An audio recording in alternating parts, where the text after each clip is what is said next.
ನಮಸ್ಕಾರ ವೀಕ್ಷಕರೇ, ಚಿಂತಾಮಣಿ ನಗರದ ಹೊರವಲಯದ ಕಡಪ ರಸ್ತೆಯಲ್ಲಿರುವ ಜೆಕೆ ಭವನದಲ್ಲಿ ಹಮ್ಮಿಕೊಂಡಿದ್ದ ದಿವಂಗತ ಚೆನ್ನಮ್ಮ ದೇವೇಗೌಡರ ಶ್ರದ್ಧಾಂಜಲಿ ಸಭೆಯಲ್ಲಿ ಜೆಡಿಎಸ್ ಮುಖಂಡರು ಅಗಲಿದ ಚೆನ್ನಮ್ಮರವರ ಬಗ್ಗೆ ಹಾಡಿ ಹೊಗಳಿದರು.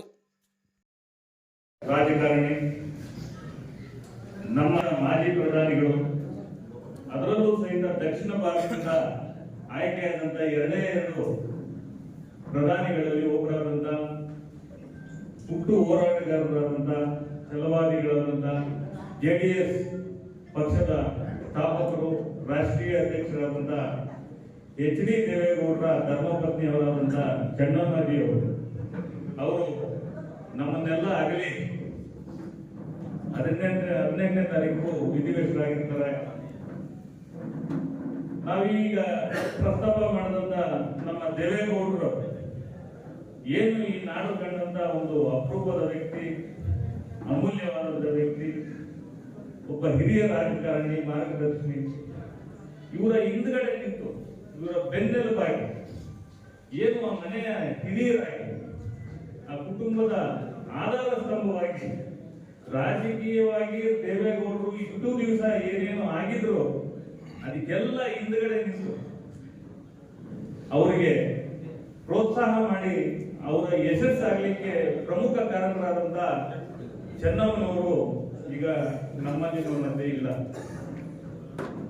ನಾವು ಬೆಳಗ್ಗೆನೂ ನಾನು ದೇವೇಗೌಡರು ಕೃತಜ್ಞತಾ ಪತ್ರವನ್ನು ಬರೆದಿದ್ದಾರೆ.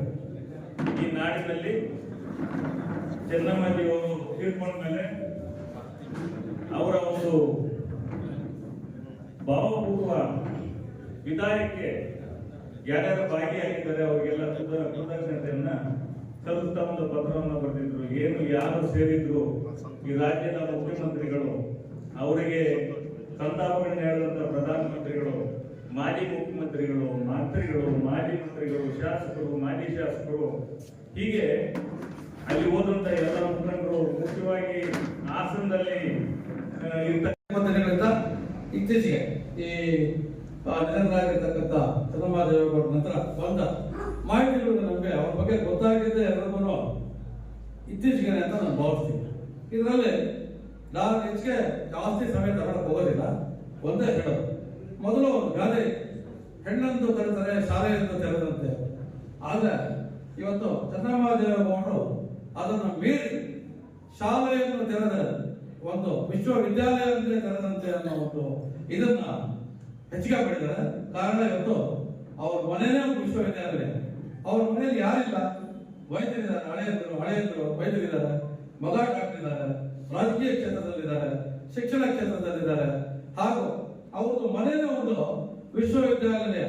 ಇಲ್ಲಿಂದ ಹೋಗಿರೋದನ್ನ ಇವತ್ತು ಎಲ್ಲಾ ಪಾರ್ಟಿಗಳಲ್ಲೂ ಪ್ರಮುಖ ಸ್ಥಾನಗಳನ್ನ, ಮುಖ್ಯಮಂತ್ರಿಗಳಾಗಿರ್ಬೋದು, ಕೇಂದ್ರ ಮಂತ್ರಿಗಳಾಗಿರ್ಬೋದು, ಶಾಸಕರಾಗಿರ್ಬೋದು, ಮಂತ್ರಿಗಳಾಗಿರ್ಬೋದು, ವಿವಿಧ ಮಂಡಳಿಗಳಲ್ಲಿ ಅಧ್ಯಕ್ಷರಾಗಿರ್ಬೋದು, ಮುಖಂಡರಾಗಿರ್ಬೋದು, ಇವತ್ತೆಲ್ಲ ಕೂಡ ಅವ್ರ ಕುಟುಂಬದಿಂದ ಹೋಗಿರ್ತಕ್ಕಂಥವ್ರೆ, ಅಲ್ಲಿ ಅನ್ನ ತಿಂದು ಬೆಳೆದು ಹೋಗಿರ್ತಕ್ಕಂಥವ್ರೆ ಅವ್ರ ಕೈಯಿಂದ ಅಂತ ಹೇಳೋದಕ್ಕೆ ನನಗೆ ಯಾವುದೇ ಮುಜುಗರ ಇಲ್ಲ. ಇವತ್ತು ನನ್ನ ಮೀಡಿಯಾದಲ್ಲಿ ಹೇಳ್ತಾ ಇದ್ದೆ, ಸಾಮಾನ್ಯವಾಗಿ ಒಂದು ಗಾದೆ ಇದೆ, ಮನೆಯಲ್ಲಿ ಹೆಂಡತಿ ತಣ್ಣಗಿದ್ರೆ ಗಂಡಸ ಬಿಸಿಲಲ್ಲಿದ್ದು ತಣ್ಣಗಿರುತ್ತೆ ಅಲ್ವಾ? ಆ ಒಂದು ಗಾದೆ ಚೆನ್ನಮ್ಮ ಅವರಿಗೆ ಅನ್ವಯಿಸುತ್ತೆ. ಇವತ್ತು ಅವರೇನಾದ್ರೂ ಅವ್ರ ಕುಟುಂಬದಲ್ಲಿ ತಾಳ್ಮೆ, ಸಹಕಾರ, ಸಂಯಮ ಇಲ್ಲದೆ ಇದ್ದೀರ, ಬಹುಶಃ ದೇವೇಗೌಡರಾಗ್ಲಿ, ಕುಮಾರಸ್ವಾಮಿ ಆಗಲಿ, ರೇವಣ್ಣ ಅವರಾಗ್ಲಿ, ಅವ್ರ ಮಕ್ಕಳಾಗ್ಲಿ, ಅವ್ರ ಮೊಮ್ಮಕ್ಕಳಾಗ್ಲಿ, ಯಾರೇ ಆಗ್ಲಿ ರಾಜಕೀಯ ಕ್ಷೇತ್ರದಲ್ಲಿ ಈ ಮಟ್ಟಕ್ಕೆ ಬೆಳೆಯೋದಕ್ಕೆ ಆಗ್ತಾ ಇದೆ. ಸ್ವರ್ಗಸ್ಥರಾಗಿರುವುದರಿಂದ ಈ ದಿನ ನಮ್ಮ ನಿಮ್ಮೆಲ್ಲರ ನೆಚ್ಚಿನ ನಾಯಕರು, ನಮ್ಮ ಬೆನ್ನೆಲುಬು, ಕರ್ನಾಟಕ ರಾಜ್ಯದ ಮಾಜಿ ವಿಧಾನ ಪರಿಷತ್, ವಿಧಾನಸಭಾ ಉಪಸಭಾ ಅಧ್ಯಕ್ಷರಾದಂಥ ಜೆ.ಕೆ. ಕೃಷ್ಣಾರೆಡ್ಡಿ ಅವರ ನೇತೃತ್ವದಲ್ಲಿ ಈ ದಿನ ಸಂತಾಪ ಸಭೆಯನ್ನು ನಾವು ಏರ್ಪಾಡು ಮಾಡಿದ್ದೇವೆ. ಇನ್ನು ದೇವೇಗೌಡರ ಬಗ್ಗೆ, ದೇವೇಗೌಡರ ಶ್ರೀಮತಿಯವರ ಬಗ್ಗೆ ಈಗ ಹಿಂದೆ ಮಾತಾಡಿದ್ರು ನಮ್ಮ ಮುಖಂಡರು. ಅದ್ರ ಬಗ್ಗೆ, ಅವರ ವ್ಯಕ್ತಿತ್ವದ ಬಗ್ಗೆ, ಅವರು ಅನ್ನಪೂರ್ಣೆ ಅಂತ ಹೆಸರು ಗಳಿಸಿದ್ರು. ಈ ಭಾರತ ರಾಜಕೀಯ ಇತಿಹಾಸದಲ್ಲೇ ಎಂತ ರಾಜಕೀಯ ವ್ಯಕ್ತಿಗಳ ಪತ್ನಿಗಳು ತೀರೋದ್ರು ಕೂಡ ಇಂಥ ಒಂದು ಹೆಸರನ್ನು ಯಾರು ಕೂಡ ಗಳಿಸಿಲ್ಲ. ಈ ತಾಯಿಯನ್ನು ಎಲ್ಲರೂ ಕೂಡ ಅನ್ನಪೂರ್ಣೇಶ್ವರಿ ಅಂತಾರೆ. ಅವರು ಎಷ್ಟು ಹೆಸರು ತಗೊಂಡಿದ್ರೆ ಅವ್ರಿಗೆ ಇಷ್ಟು ಭಾರತ ದೇಶದಲ್ಲೇ ಅನ್ನಪೂರ್ಣೇಶ್ವರಿ ಅಂತಾರೆ.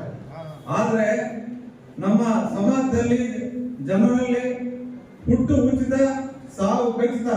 ಆದ್ರೆ ಹುಟ್ಟು ಸಾವು ನಿಜಾನೇ. ಆದ್ರೆ ನಾವು ಏನ್ ಮಾಡಿದ್ದೀವಿ, ಹುಟ್ಟಿದಾಗ ಏನ್ ಬದುಕಿದಾಗ ಏನ್ ಮಾಡಿದ್ದೀವಿ ಅನ್ನೋದು ನಮ್ಮಲ್ಲಿ ಇರಬೇಕು. ನಾವು ಯಾಕೆ ನಡ್ಕೋಬೇಕು ಅನ್ನೋದನ್ನ ನಮ್ಮ ಸಮಾಜಕ್ಕೆ ಶ್ರೀಮತಿ ಚನ್ನಮ್ಮಾಜಿ ಅವರು ತಿಳಿಸೋಗಿದ್ದಾರೆ. ಆದ್ರಿಂದ ಅವರ ಒಂದು ವಿಚಾರಗಳನ್ನ ನಾವೆಲ್ಲರೂ ಕೂಡ ಮೈಗೂಡಿಸ್ಕೊಂಡು ಈಗ ಅವರ ಕುಟುಂಬಕ್ಕೆ, ದೇವೇಗೌಡರಿಗಾಗ್ಬೋದು, ಅವರ ಕುಟುಂಬಕ್ಕೆ ಒಳ್ಳೆ ಶಕ್ತಿ ಕೊಡ್ಲಿ. ಅವರ ಇಲ್ಲದೆ ಇರೋದ್ರಿಂದ, ಅವರ ತೀರೋದ್ರಿಂದ ಎಷ್ಟೇ ಅವ್ರಿಗೆ ಒಳ್ಳೇದಾಗ್ಲಿ ಅಂತ ಹೇಳ್ತಾ ನಾವು ಸೇರಿದ್ದೀವಿ. ಎಲ್ಲರೂ ಹೇಳಿದ್ದಾರೆ ಇವ್ರ ಬಗ್ಗೆ ಏನು ಹೇಳಿಲ್ಲ, ಅದ್ರ ಬಗ್ಗೆ ನಾನು ಪ್ರಶ್ನೆ ಮಾಡಲ್ಲ. ಇವಾಗ ಪ್ರಶ್ನೆ ಯಾಕೆ ಮಾಡಬೇಕು ಅಂದ್ರೆ, ಅದೇ ತರ ನಮ್ಮ ಈ ಚಿಂತಾಮಣಿ ತಾಲೂಕನ್ನ 15 ವರ್ಷ ಇವರು ನಮ್ಮ ನಾಯಕರು ಬಂದು ಈ ತಾಲೂಕನ್ನ ಅವರು ಬಂದಿದ್ದು ನಮ್ಮನ್ನೆಲ್ಲರನ್ನು ತಗೊಂಡು ನಡ್ಕೊಂತ ಹೋಗ್ತಾ ಇದ್ರು. ಯಾಕೆ ಅವ್ರ ಹತ್ರ ಆ ಗುಣ ಚೆನ್ನಾಗಿದೆ ಅಂತ ತಲೆಗೆ ಬಂದಿದ್ದೀವರು. ಆ ಗುಣ ಒಳ್ಳೆ ಇವತ್ತೇನ್ ಮಾಡ್ತಾ ಇದೀವಿ ನಾವು, ಅವ್ರ ಬಗ್ಗೆ ನಾವು ಹೇಳ್ಕೊಳ್ತಾ ಇದ್ದೀವಿ. ಈ ಚೆನ್ನಮ್ಮ ತಾಯಿ ಅವ್ರ ಮನೆಯಲ್ಲಿ ಮಾಡಿದ್ರಲ್ಲ, ಅದೇ ತರ ಈ ತಾಲೂಕನ್ನ ನಮ್ಮನ್ನ ಬಂದು ನಮ್ಮ ನಾಯಕರು ಹೋದ ಮೇಲೆ ಒಂದು ನಾಯಕರು ಕಳಿಸಿದ್ರು ಅಂದ್ರೆ ಆ JK ಕೃಷ್ಣಾರೆಡ್ಡಿ ಅವ್ರನ್ನ ಈ ತಾಲೂಕ. ಆದ್ರೆ ಯಾರಿಗೂ ಬಿಟ್ಟು ಹೋಗಿಲ್ಲ, ಬೇರೆ ಹೋಗೋರೆಲ್ಲ ಹೋದ್ರು, ಅವರು ಬಂದ್ರು. ಆದ್ರೆ ಅವರು ಮಾತ್ರ ಕೈ ಬಿಟ್ಟಿಲ್ಲ. ಬಿಟ್ರ ಹೇಳಿ ಸಮಯ ಬಿಟ್ಟಿದ್ರ ಇಲ್ಲ ಅಂತ ಹೇಳಿ, ಯಾರ ಕೈಗೂ ಬಿಟ್ಟಿಲ್ಲ. ಇವತ್ತು ಅವರು ಸೋತಿದ್ರು ಇಲ್ಲಿ ಮನೆ ಮಾಡಿಕೊಂಡಿದ್ದಾರೆ, ನಮ್ಮ ಜನ ಒಳಗಡೆ ಇದ್ದಾರೆ. ಯಾವ ತರ ಆ ತಾಯಿಯ ಮನೆಯಲ್ಲಿ ಎಲ್ಲರೂ ತಗೊಂಡು ಹೋಗ್ತಾ ಇದ್ರು, ಅದೇ ತರ ಈ ನಮ್ಮ ನಾಯಕರು ಈ ತಾಲೂಕಿನಲ್ಲಿ ತಗೊಂಡು ಹೋಗ್ತಾ ಇದ್ದಾರೆ.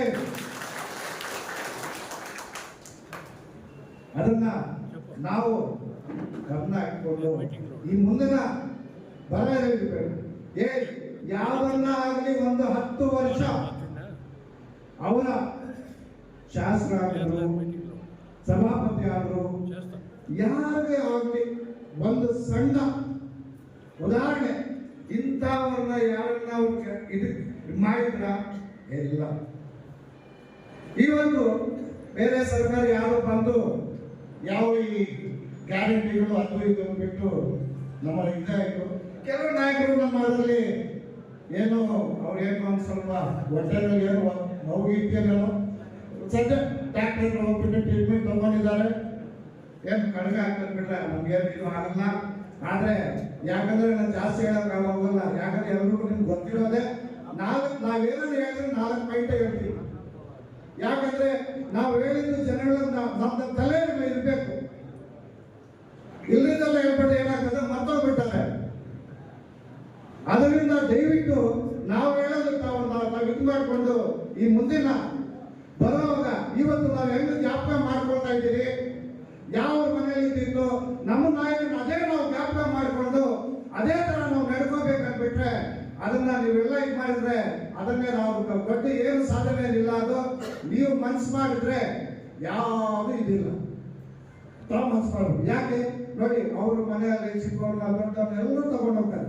ಅದೇ ತರ ನಾವೆಲ್ಲರೂ ಸೇರಿ ಅದೇ ನಮ್ಮ ನಾಯಕನ ನಾವು ತಗೊಂಡೋದ್ರೆ ಅದೇ ಇದು ನಮ್ಮ ಗೌರವ.